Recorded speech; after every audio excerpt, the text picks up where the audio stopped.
जब से ईरान ने स्ट्रेट ऑफ हॉर्मुज को बंद किया है, सबकी नजर सिर्फ क्रूड ऑयल और उसके प्राइस पर ही है।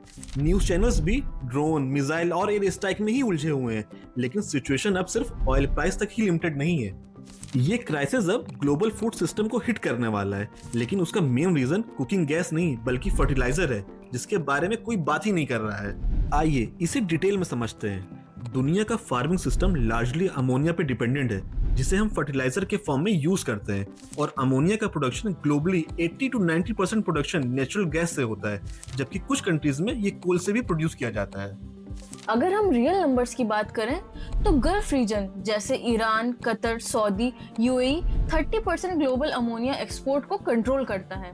50% ग्लोबल यूरिया ट्रेड यहीं से आता है और सिर्फ स्ट्रेट ऑफ हॉर्मुज से ही 44% ग्लोबल यूरिया एक्सपोर्ट पास होते हैं। मतलब आधी दुनिया का फर्टिलाइजर सप्लाई एक ही चोक पॉइंट पर डिपेंडेंट है और इस रूट के बंद होने से 3 से 4 मिलियन टन फर्टिलाइजर हर मंथ मार्केट तक नहीं पहुंच रहा।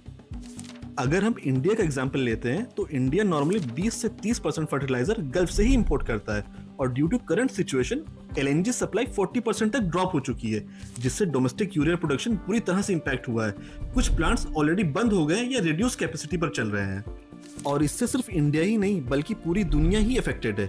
यूरोप में अमोनिया का प्राइस 3 साल में सबसे ज्यादा ऑल टाइम हाई पर है। गैस महंगा होने से लोकल प्रोडक्शन अनअवेलेबल है, इंपोर्ट्स एक्सपेंसिव हो गए और फार्मर्स प्रेशर में है।